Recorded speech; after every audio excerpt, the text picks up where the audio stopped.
aunque la genética mendeliana nos ha ayudado mucho a descifrar y a calcular sobre todo probabilidad de riesgo en gran manera de cuánto puede afectar tal situación a un hijo, no todo lo podemos simplificar tanto porque va a haber enfermedades o va a haber características que no solamente se van a heredar por un solo gen, sino que va a haber muchos genes, o también va a haber condiciones en las que no necesariamente el hecho de heredar una predisposición va a hacer que la tenga, sino que va a haber factores ambientales. Entonces es más o menos de lo que se trata esta unidad de herencia multifactorial. Y aquí tenemos dos condiciones principales que tienen que ver con el modelo multifactorial. Y el primero son los rasgos poligénicos. Por ejemplo, que no haya un solo gen que ayude o que codifique para cierta característica clínica. Por ejemplo, ahorita dijeron sus compañeros, bueno, para características físicas, antes de enfermedades. La altura, por ejemplo, si hubiera solamente, hay por ahí una, cuando obviamente decía, hay por ahí una fórmula que es como altura de la mamá más altura del papá más 7 centímetros si es hombre menos 7 si es mujer, que es un aproximado, pero no va a ser lo único que lo va y no se va a cumplir tal cual, porque va a haber varios genes que van a estar implicados en la altura, no es como en las plantas de Mendel, ¿no? De que había plantas enanas y plantas altas y nada más. Porque entonces solo tendríamos personas de estatura alta, mediana y chaparritos y ya no habría más que haber. Y sin embargo tenemos un montón de alturas porque hay un montón de genes que lo predisponen. Y además, no solamente los genes implican o sí, ayudan a que se manifieste esta característica, sino que además es un rasgo multifactorial, que es además de lo genético, hay muchos factores del ambiente que pueden determinar si presento o no esa característica. Por ejemplo, los genes pueden dictar que puedo crecer hasta tantos centímetros, pero si tuve una mala alimentación, si no tuve actividad física, pues eso va a tener un impacto en si realmente logro mi potencial genético, que sería la otra cuestión. Entonces, poligénico se refiere a una característica que es determinada no solamente por un gen, sino por un montón de genes, y multifactorial se refiere a que además de los genes va a haber factores ambientales que van a hacer que se manifieste una tal característica.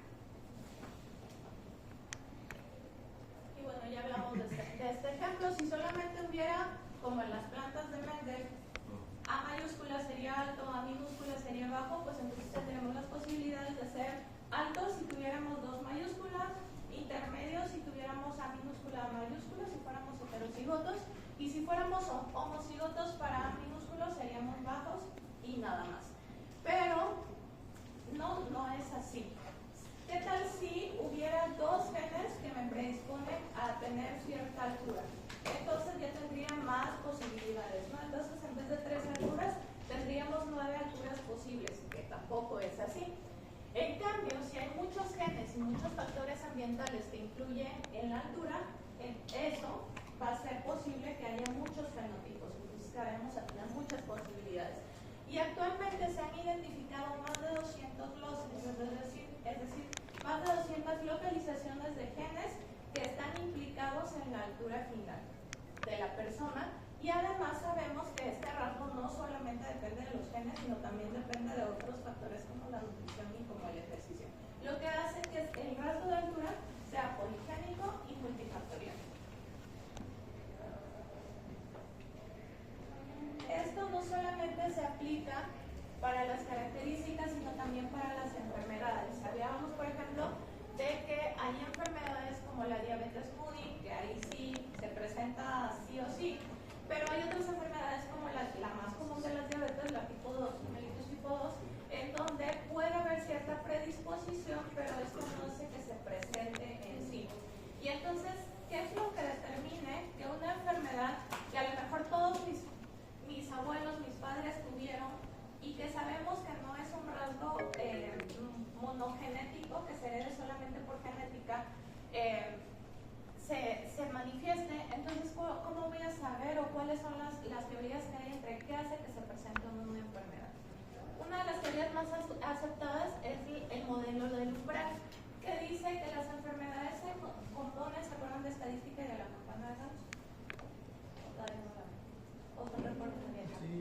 Ajá. Ok, entonces aquí nos dice que va a haber cierto umbral en la población general que se debe de rebasar, es decir, tengo que tener todos esos factores que me empujen hacia presentar esa enfermedad, tanto genéticos como de estilo de vida, como de medio ambiente.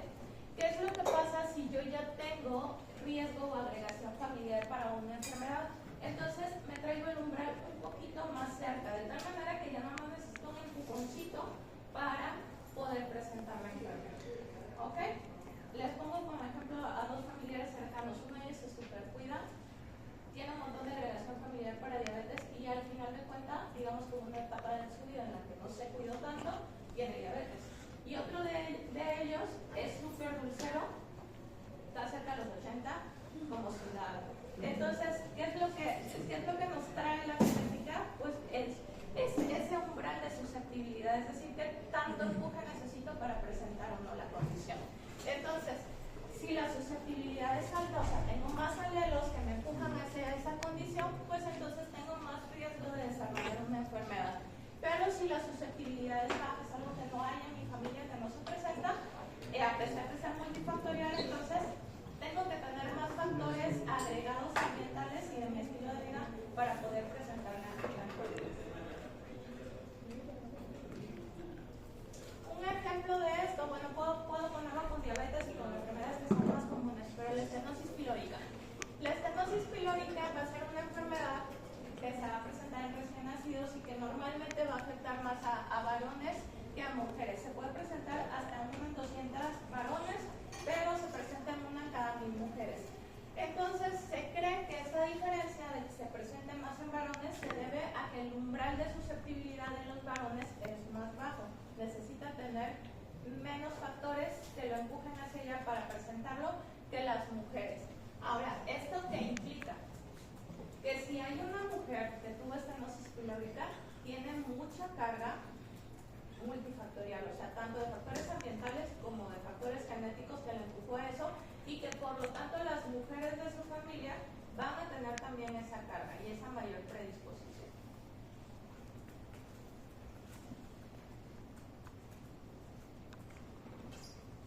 ¿Cómo puedo saber en este tipo de enfermedades el riesgo de recurrencia? Si la diabetes y la presión arterial son multifactoriales, ¿cómo puedo saber si una persona lo va a tener o no?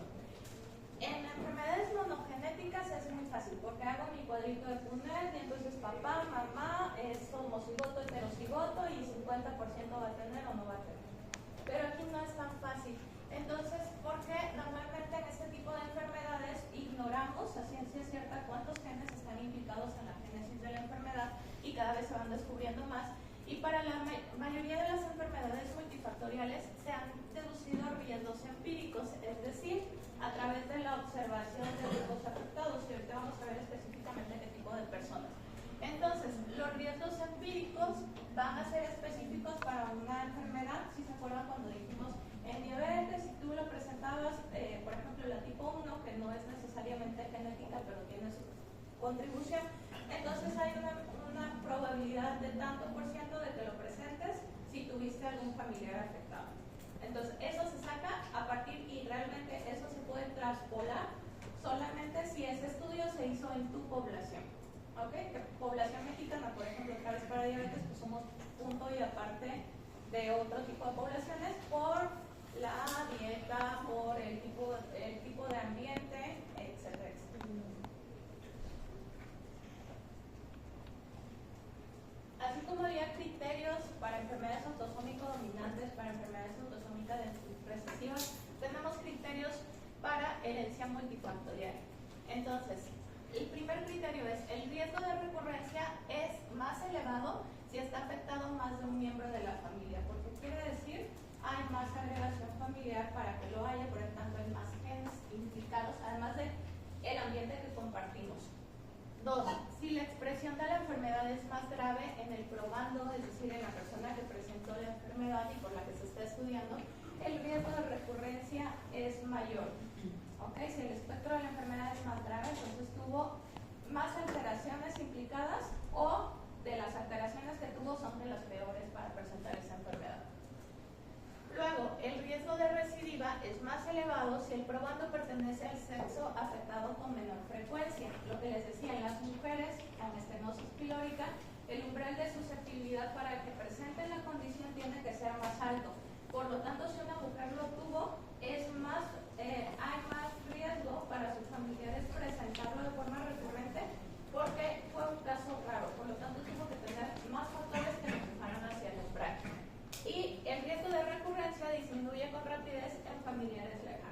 eso generalmente hacemos estudios solamente a familiares de primer grado.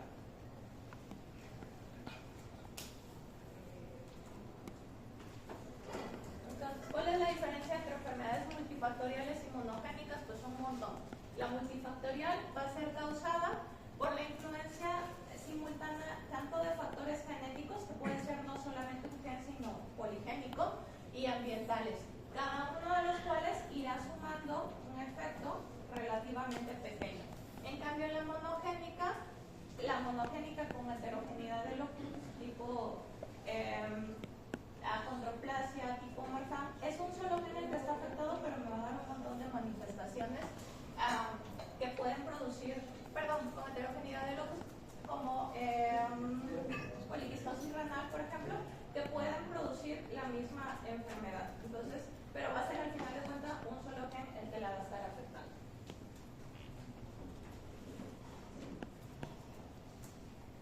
¿Cómo yo pudiera estudiar entonces hasta qué punto la genética hizo su trabajo y en qué punto las condiciones del medio ambiente tienen influencia? ¿Y para qué me sirve eso? Ahora sé, por ejemplo, que la diabetes mellitus, si hay agregación, que hay algunos genes que pueden estar dándome la susceptibilidad, pero que es muy importante a mi estilo de vida. Entonces, ¿cómo saber hasta qué punto es heredable? ¿Se acuerdan de la heredabilidad, que es el porcentaje de características fenotípicas que se pueden transmitir a través de los genes? ¿Cómo puedo determinar la heredabilidad de una enfermedad?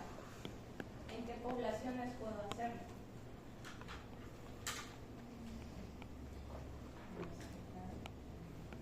Primero, los afectados. Ahí habría el sesgo de que, por ejemplo, si hago una población en la Universidad de Montemorelos, tendría que decidir cuántos son vegetarianos, si hago internos, por ejemplo, cuántos comen realmente en el comedor. No todos comen en el comedor, algunos se salen, a pesar de que coman acá. Entonces tengo que medir todos esos sesgos. En general se acepta que se comparte un estilo de vida parecido, pero aún así hay sesgo dentro de la misma población. Entonces, ¿cuál sería la población ideal para poder ver hasta qué punto lo genético tiene influencia y hasta qué punto lo ambiental hace su parte?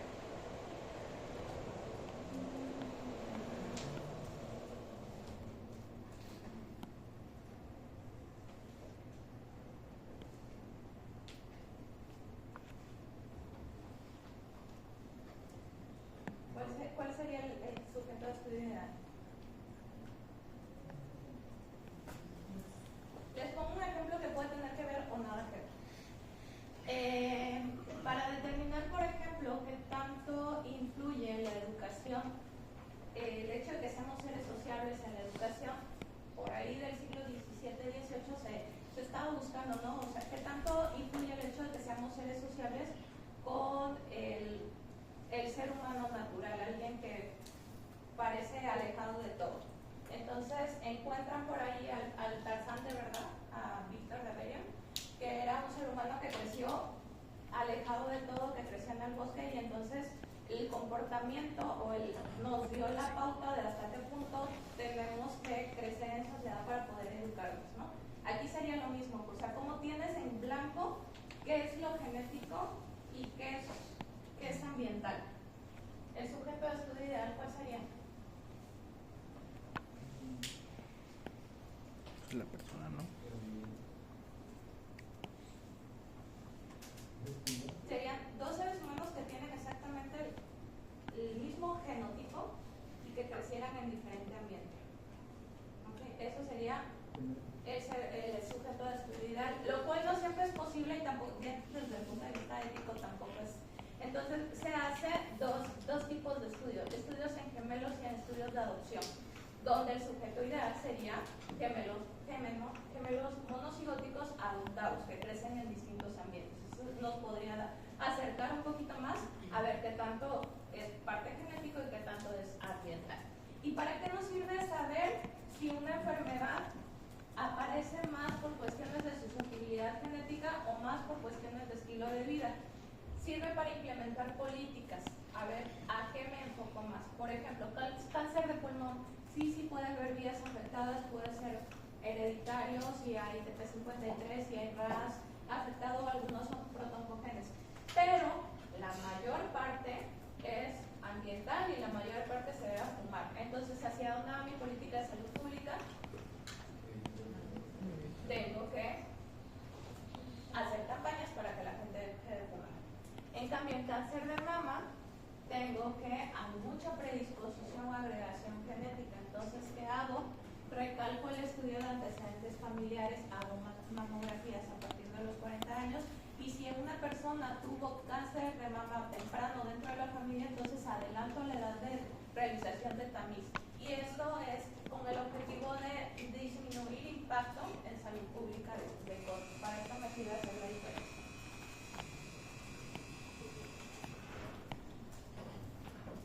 Entonces, en estudio de gemelos, los gemelos monocigóticos son generalmente idénticos, por lo que cualquier diferencia entre ellos solo se debería de producir debido a efectos ambientales. En cambio, los gemelos disigóticos son genéticamente distintos, son prácticamente como hermanos no gemelos, pero sus diferencias ambientales deberían ser similares a los gemelos monocigóticos. Entonces, hay estudios de heredabilidad que comprenden a los dos tipos de gemelos y estos no siempre son constantes. Esto se llama tasas de concordancia, que es qué tanto presentan una característica gemelos monocigóticos contra gemelos disigóticos. Y entonces se saca el porcentaje de heredabilidad, que es una operación en donde disminuimos la concordancia, es decir, que haya presentado la misma característica los gemelos monocigóticos menos la que presentaron los disigóticos y la multiplico por 2. Otra vez, esto aplica solamente para las poblaciones en donde se estudió y las tasas de heredabilidad varían un poquito de población a población. En este estudio, por ejemplo, se encontró que los gemelos monocigóticos tenían una tasa de concordancia de aproximadamente 0.60 para alcoholismo, mientras que los disigóticos estaban en 0.30. Por lo tanto, la heredabilidad para susceptibilidad a ser alcohólico se colocó en alrededor de un 60%, es decir, la predisposición sí es algo alta. En el caso de la altura, que sabemos no es 100% debido a heredabilidad, aquí sí se colocó en 100%. Los monocigóticos tenían una altura muy similar en 0.94 y los disigóticos en 0.44. Entonces, al hacer la tasa, está en 100%. Los diferentes estudios, por ejemplo, colocan una altura como una característica entre el 80 y 100% heredable, y ese 20% que me queda ahí tendría que ser a condiciones de nutrición y de ejercicio. El autismo se han encontrado tasas de heredabilidad cercanas al 70%, para coeficiente intelectual 50% y para IMC 84 u 84% de heredabilidad, que es, a pesar de que la genética no lo es todo, pues sí tiene una influencia muy alta en ciertas características para que se presente de acuerdo a lo que los genes que nos heredaron lo dicen. ¿Cuáles son los sesgos de estos estudios? Bueno, primero, la mayor similitud ambiental entre gemelos monocigóticos que gemelos disigóticos, las mutaciones somáticas, que en el caso de los monocigóticos podrían solo afectar a uno, y la diferencia de ambientes uterinos entre gemelos. Dependiendo de cómo se hiciera el estudio, si hubo de repente hijos de madres alcohólicas, hijos de madres que tuvieran alguna condición que pudiera afectar en sí el estudio. Entonces viene la segunda parte que les decía, son los estudios de adopción. Y esta no fue precisamente un caso de adopción, pero fue una noticia que me sonaba hace algunos años, que los dos son hijos de la misma persona, ella es su esposa, se separaron y el hijo se quedó con ella, mientras que el otro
previas, la edad de adopción, entonces qué tanto tiempo estuvieron en su entorno biológico y después se tuvieron que exponer a otro tipo de ambiente, y la selección de los padres. Entonces tendría que ver, al hacer estudios, padres que compartieran más o menos el mismo ambiente y situaciones socioeconómicas similares para determinar.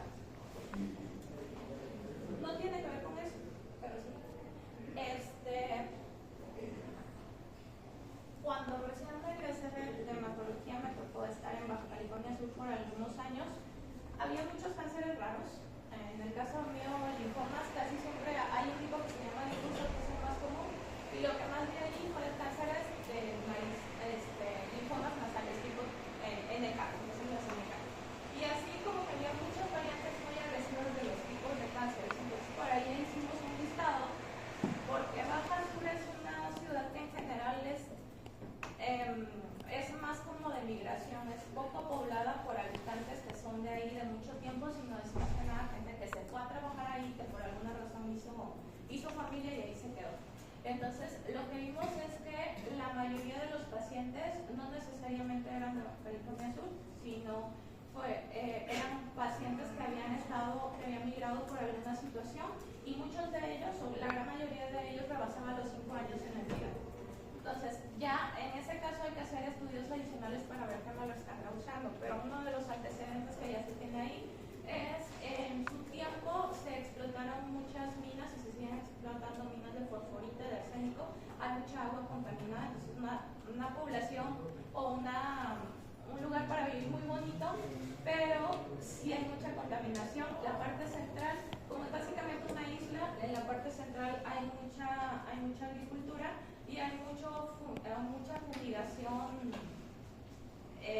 digamos, todavía con químicos que no son tan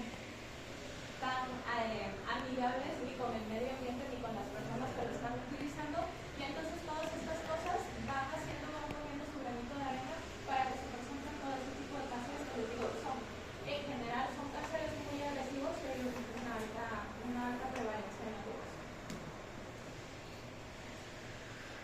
Que también está la otra parte. De repente por ahí llegaba un apellido que ya era como que no sabes por qué viene, pero seguro tiene cáncer. Entonces sí están las dos partes, en la delegación familiar y de medio. Vamos a ver algunas de las enfermedades comunes de trastornos multifactoriales en la población adulta.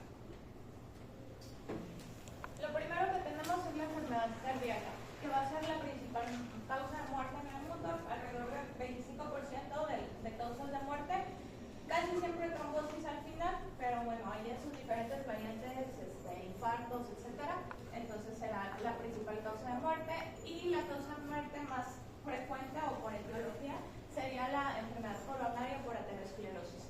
Entonces se han identificado varios factores de riesgo como la obesidad, tabaquismo, hipertensión, hipercolesterolemia y antecedentes familiares, y hay mayor riesgo si son mujeres, porque son enfermedades generalmente de hombres, y entonces dijimos, si se presenta en el sexo que normalmente no se afecta, es que hay mayor carga, y con edad de inicio temprano. ¿Qué genes podrían estar implicados aquí? ¿Cuáles de ellos ya hemos visto? RDL, hipercolesterolemia familiar, apolipoproteínas. ¿Okay? Entonces son genes que pudieran estar mutados y poner su granito de arena. No todos ellos se presentan como en el receptor de LDL como autosómicos dominantes, y dijimos el estilo de vida tiene que ver porque es parte que va incluido en el tratamiento. Entonces hay muchos genes que pudieran estar afectando a la población y que van a hacer que esa población, si de por sí recomendamos que haga ejercicio, que tenga un buen estilo de vida, que la dieta sea rica en vegetales, pues van a ser gente que a pesar de todo va a estar batallando, y a pesar de que sigue indicaciones al pie de la letra va a estar batallando, porque ya tiene factores genéticos que lo hacen susceptible a tener estas alteraciones metabólicas.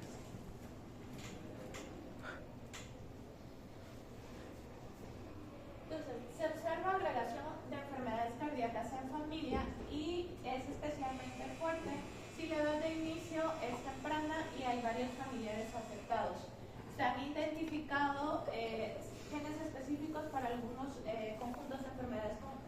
familias con enfermedad cardíaca, y los cambios en el estilo de vida, dieta y ejercicio podrían modificar los riesgos de padecer la enfermedad de manera perceptible. Sin embargo, como les decía, es gente que a lo mejor no va a mejorar tanto como una persona que no tiene la susceptibilidad al empezar a hacer dieta y al empezar a hacer ejercicio.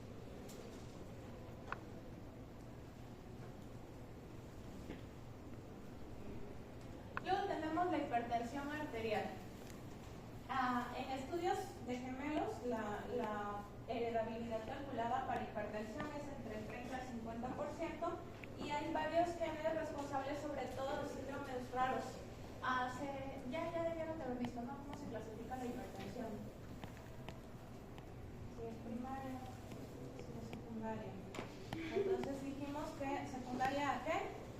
A malformaciones arteriales, a algunas otras enfermedades que pudieran estar afectadas, y son las menos, casi siempre pues es primaria.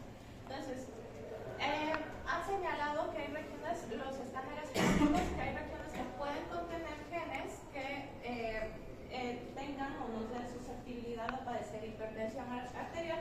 Sin embargo, hay otros factores como los que ya conocemos: la ingesta elevada de sodio, la falta de